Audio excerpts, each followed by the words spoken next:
I think a lot of us are enduring the challenge of swimming upstream. There's an invisible momentum that comes from making daily choices, from doing the right thing without any kind of recognition, without attaboys, and without anybody clapping for it. The truth is, you don't wait until you're ready for responsibility. You redefine yourself by choosing responsibility before you're ready.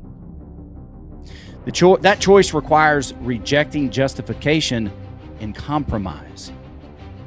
The quiet deals we make with ourselves to explain why we shouldn't have to endure anymore, or why we won't follow through on this promise this time.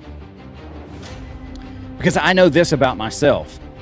If I quit now, a different version of me emerges. And it's a self-destructive one.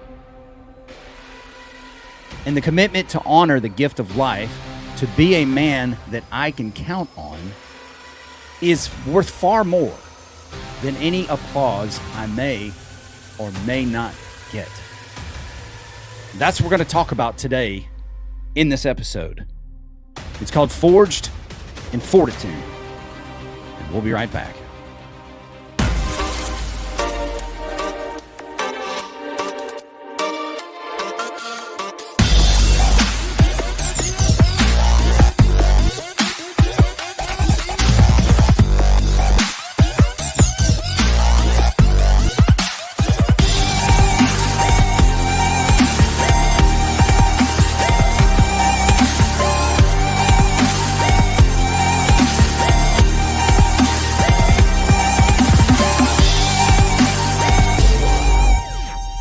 Welcome back to another episode of Man vs. Marriage. I'm your host, Quincy Moran, a.k.a. The Q-Dog. And I'm here ready to serve you in this capacity to teach you about being forged in fortitude. And you might say, well, what does that mean? Well, I'm glad you asked. I've got some points here that I want to make. I want to make these episodes incredibly efficient. I want to make them impactful. I want to make these episodes of great value to you, so I will get right into it. It's likely that you've come to this podcast. If you're not a long-time listener, you've come to this podcast because you are looking for a place to reboot your marriage, to rebrand your marriage. Like when you got married, you were like, man, this is how I believe it's going to be. But you didn't know what you signed up for. And so as life starts to happen, as you get busy, as maybe you bring kids into this world, what happens is you start to drift apart if you are not intentional about how you communicate and connect with your spouse. And so what happens next is you guys are busy living life and you start to acclimate. We all do it. You start to get comfortable. You begin to take things for granted, the both of you. And then your relationship drifts apart. So now you're at the place like, if you were, Jeannie and I were here, it was like 10 years in, a lot of life and adversity had happened. And we had to take a look at who we are and what we were and say, this is not what we signed up for. This was not in the vows. This is not the commitment that we made to one another. So what are we going to do about it? At that point, we had the option to stay on the same path, to remain on the path of becoming roommates once the kids were raised, figuring out the next phase of life. Or we could reinvest in this relationship we had and try to move it to the next level, whatever the level was, no matter where you are now, no matter where you find yourself in life and in your relationship. If you are at absolute crap, what does it take to get to the next level where it's just things are crappy but improving? And that might sound like a joke. I'm giggling a little bit, but that is where we begin. Wherever you are, just come here as you are, and let's look at what we can do to move forward. The thing is, though, is that where you find yourself, since you've acclimated to this place, you've become comfortable in this discomfort. It's like ailments in life. You sort of just get along. You acclimate to the pain, and it becomes a part of your human experience when that's not necessary. So, what it's like is like you are now turning around and you're going to start swimming upstream. And it's only natural that you feel some sort of resistance. And so, I don't want you to think that that resistance you feel means you're doing the wrong thing. I don't want you to feel like, oh, I've just started. I'm 2 days, I'm 4 days, I'm 1 week, I'm 3 weeks in, and things are still hitting me. So I must be doing the wrong thing. That's not the case at all. Anytime you start to do something different that's out of your habitual routine, you start to feel some sort of resistance and discomfort. And that's a good thing. What happens too is when you become intentional and you dive in head first with the understanding that this is going to take some endurance, it's going to take time. You know that you may not know this actually, because I didn't know it. Whether it's in your professional life or it's in your personal life, the more consistently you get in and you win, you begin to create an invisible momentum because you just cannot see what it is you are doing. So you adhere to the process, you adhere to the commitment that you made, and you continue to do it, like we said earlier, without applause, without the attaboys. And the attaboys are big for me. An experience today, the attaboys are big for me, but I have to be willing to do it whether I get the attaboys or not, because that is what making a choice to change is all about. It's interesting that we as men, maybe even as humans, we look at things, we go, I will be happy when, or I will change my diet when, or I will get around to doing X, Y, and Z when. Like there's a future time that is better than right now. But truthfully, if you want to change your life, there's no better day than today. It's that old diet cycle that people get into. It's Sunday, I'm starting hard on Monday. This time I'm really going to do it. So Monday rolls around and you're pretty good. Tuesday rolls around. Maybe you have a hiccup, you have a moment of weakness, and you have something you're not supposed to. And you're like, oh, well, I screwed that up. There's no sense in continuing on. It's like, I don't need to get up and dust myself off. I just need to quit and I'll start again next Monday. And you have the idea, I'll just get all of this in until Monday and then I'll start over. When in reality, that is you getting into a cycle, and that cycle is sabotaging your progress.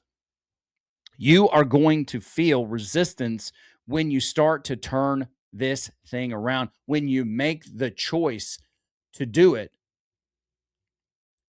And I'll tell you this, it is highly possible, or the possibility is near 100%, that just because you make these choices for a day, a week, a month, or 2 months, you cannot put the expectation on your spouse to start praising you for changing, because I'm sure we've been here before.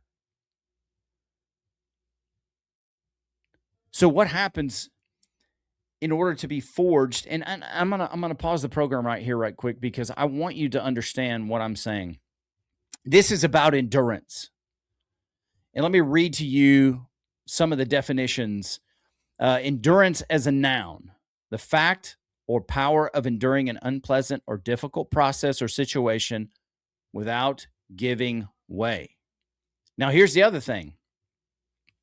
Endurance is an adjective denoting or relating to a race or other sporting events that takes place over a long distance or otherwise demands great physical stamina. So that's endurance. I need you to put that in your mind and to think about this, because what you're doing, you're not here. You didn't come to Man versus Marriage for another quick fix. If you've gotten to the point where you're looking for a podcast, you are reaching out for help. You're not looking for a quick fix. And I can help you with that. Jeannie and I can help you with that. Forged. So this is very interesting. Make or shape a metal object by heating it in a fire or furnace and beating or hammering it out. That's why I feel like this episode is very appropriately titled, because you are forging something new. And I'm here to tell you, it is so worth it, my man. It is so worth it. But it's not like you're not going to take any hits in the beginning, because you have to look at what got you here. I'm not trying to run you off. I want you to know the reality of it. But I'm a living testimony that if you remain faithful to the process, if you set your standard at excellence and not perfection, over the course of time, you are going to build momentum, even though you can't see it. And then we have fortitude. As a noun, courage in pain or adversity. So another definition of forged is to create or produce there's an ugly side of being forged as well, which you have to be authentic to yourself, but I'll leave that definition out. But think of this: make or shape a metal object by heating it in a fire or furnace and beating or hammering it out, and having courage in pain or adversity. That's how we're defining this endurance piece. It matters. Now, let me help you understand something a little bit more as we begin to wrap this up. You may think that you don't have what it takes to do this. You're right. You don't. How do I know that? Because I didn't. There's a popular saying that I've heard all my life, and I've just recently turned 48 years old. You'll hear people say, "Are you ready?" And somebody says, "I was born ready." Well, I call bull crap on that, because I don't believe that men and women are born ready. After 16 years of this transformation process, I've come to understand that we are built ready for these moments. And it's okay to fail in these moments, as long as your intention and your motivations are pure and you are looking to do what's right. But in the beginning, prepare yourself. Now, here's the thing. Jeannie and I had Coach Rita, but I did not have a Quincy Moran in my life or a podcast to follow from someone who had walked the journey that I was looking to walk, and you do. So when I talk about 16 years, maybe it doesn't take 16 years for you. But here's what I can tell you. Whatever it takes that.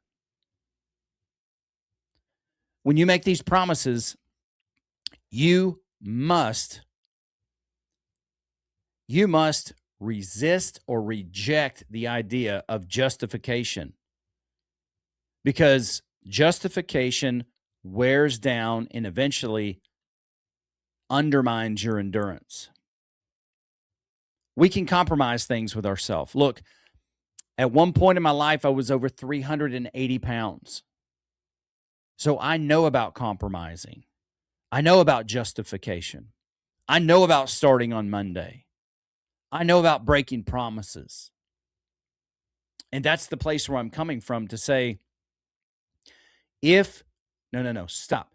When you adhere to the process and you begin this process of moving forward and you're committed to doing the process and you're not focused on the attaboys or the praise, etc., you begin to build that part of yourself that will increase in endurance, because endurance is a muscle.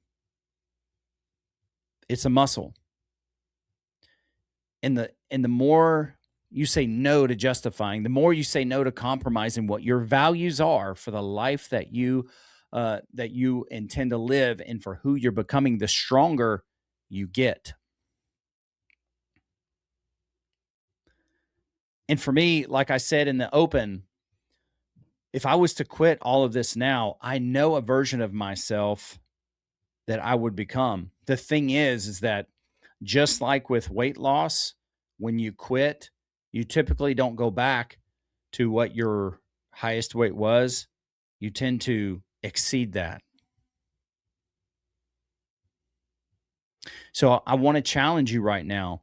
I'm asking you, please, to put this in your mind as you consider how you're going to move forward after this episode. It's about who you are becoming.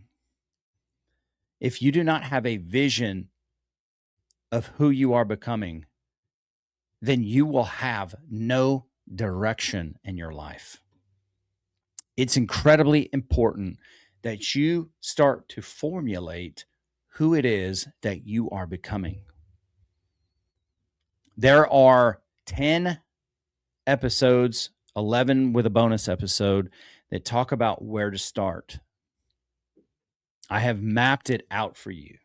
In those episodes, Jeannie and I talk about where we started, how to break it down. Who are you becoming? What do you want in life? Leadership, interpersonal leadership first, in order to lead your home and your family. Your value system. These are things that don't happen on accident. And look, I'm big on intention. Truthfully, I'm big on intention. And right now, you actually are living an intentional life. That's why you find yourself where you are, bro. The challenge here is to take that intention and be intentional about it. Be conscious about it. That's where we are today. And I'm here to tell you again. Look, one thing I'll reiterate before we close is that what I'm talking to you about is a testimonial. It is a testimonial from where I have been, where this began 16 years ago. Jeannie and I just celebrated 26 years married. Now, because we have a podcast and we teach people how to create a better relationship and how to be faithful to that, does that mean that we don't have things that we need to endure? Does that mean that we don't have things that we need to change and develop? Does that mean that we don't have things that we have to adhere to the process in order to be successful? No. Because you have a podcast does not mean that your relationship is perfect. And that's okay. We're not looking for perfection. We're looking to reset a standard of excellence, because excellence is achievable. And that to me is incredibly important. I want to recast this the opening of the show. And I'm going to close with this. I think a lot of us are enduring the challenge of swimming upstream. There's an invisible momentum that comes from making daily choices. That is so crucial, guys. Daily choices. You don't have to think about all the choices you have to make in order to be successful. Just the next one, the choice of today. Doing the right thing. Like my buddy Jeff and his wife Candace, friends of mine and Jeannie's, do the next right thing. Just brilliant. Doing the right thing without recognition without attaboys, and without anyone clapping for it. The truth is, you don't wait until you're ready for responsibility. You redefine yourself by choosing it before you feel ready. I'm just pausing so that can sink in. You actually choose the path. You choose this day. That's part of focusing on what you can affect. Control what you can control. Anything else outside of your control is unnecessary mush. It doesn't help you. That choice requires rejecting justification and compromise, the quiet deals we make with ourselves to explain why we shouldn't have to endure anymore. Like, I deserve this, and I deserve that, and I deserve X, Y, and Z. Let me enlighten you with something I've said in the program before, but hat tip, as they say, to my father-in-law, Vito. Ask him how he's doing. He says this: better than I deserve. I tried to push back on that one time, but it sat so heavy on me because legitimately, he is, I am, and you are doing better than you deserve.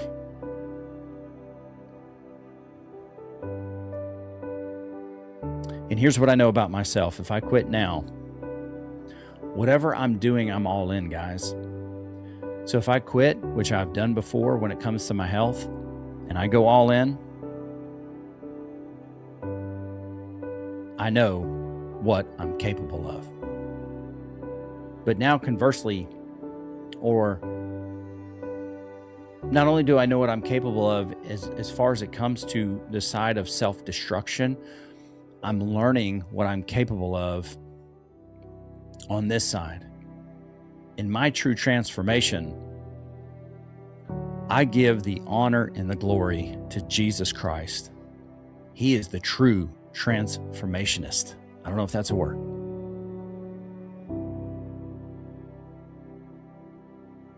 The commitment to honor the gift of life, to be a man I can count on, is worth far more than any applause I may never get.